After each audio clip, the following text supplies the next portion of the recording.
So, wir haben beim Gran California hier Camper Unit. Das ist das Display. Da kann man verschiedene Sachen steuern. Wir haben hier 3 Grundbedienknöpfe. Das ist ein Aus, Menüsteuerung oder der Home-Button. Wir machen hier mal Licht an. Wir sehen hier Datum, der Tag, Uhrzeit, Aussentemperatur, Innentemperatur vom Fahrzeug, Batteriestatus und Gasanzeige. Wenn wir hier auf den Button Licht gehen, können wir das Innenlicht steuern. Wir können das Aussenlicht steuern, das ist ein LED-Streifen unterhalb der Markise. Oder wir können das Bett oben, Enkelbettlicht steuern, dass das permanent ausgeschaltet bleibt. Der inaktive Knopf ist das Ambientelicht, das haben wir bei diesem Fahrzeug nicht verbaut. Wird aktiv, sobald man das mitbestellt. Wir haben den Camping-Modus, da kann man ein- oder ausschalten.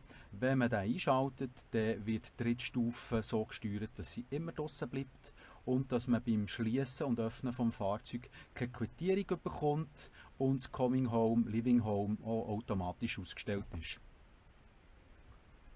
Funktion Temperaturen. Wir haben hier die Heizung. Aus. Schalter, man kann die Temperatur wählen, einschalten, man kann die ganze Sache hier drücken, das ist dann für einen Boiler, Warmwasserboiler, einschalten auf 40 oder 60 Grad und hier beim Gas haben wir die Standheizung. Das Fahrzeug hat 2 11 Kilo Gasflaschen, heizt lediglich nur mit Gas, man kann das auch haben in Kombination mit Gas, Elektro und Diesel-Elektro. Wenn man das so wählt mit Elektro, dann kann man auch wählen, dass es einen Mix gibt auf 6 Ampere oder 10 Ampere. Das kann man wählen, wie man das will. Oder auch, wenn man am Strom angeschlossen ist. Wir gehen wieder zurück. Wir haben hier das Menü Klimaanlage. Auch das funktioniert nur, wenn wir im hinteren Fahrzeugbereich anstelle einer Dachluke Standklima bestellt haben, die geht lediglich über Landstrom. Wir haben hier den Knopf Wasser. Wir sehen, wir haben praktisch voll 100% Frischwasser, entspricht 110 Liter. Der Abwassertank ist bei 7%. Wir haben dort 90 Liter Volumen zur Verfügung.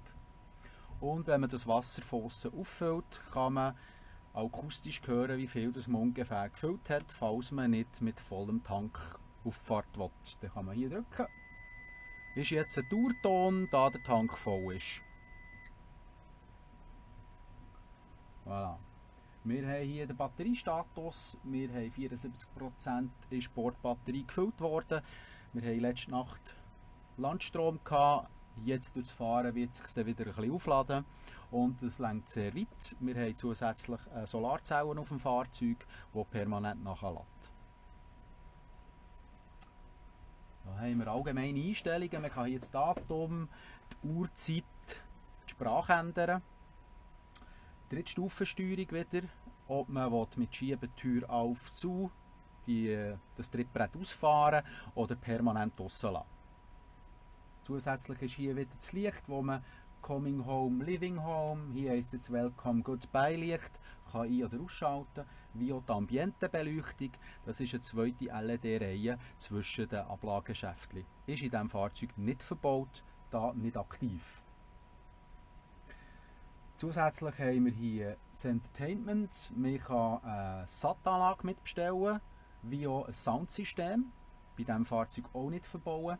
Das Soundsystem ist im Heckbereich verteilt, kann man über Bluetooth ansteuern mit jedem mobilen Endgerät. Hingegen WLAN ist hier aktiv. Wir haben unter dem Beifahrersitz einen Router mit einer Datenkarte drin, somit hat man permanentes WLAN im Fahrzeug. Super wichtig für die Kinder natürlich und für die Erwachsenen. Voilà, das war es etwa so gewesen. Grundbedienung von diesem Camper Unit, sehr einfach, intuitiv. Wir sind zufrieden.